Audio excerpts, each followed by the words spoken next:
There are only two types of shadows in existence: contained shadows and cast shadows.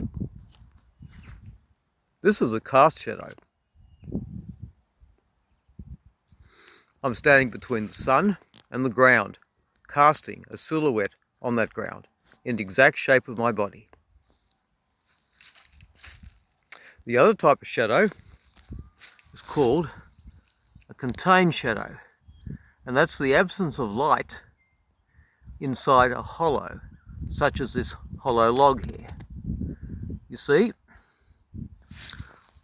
only two types of shadows. Anyone who tells you that there are thousands of different types of shadows is trying to deceive you. Show them this video and get them to try to debunk me.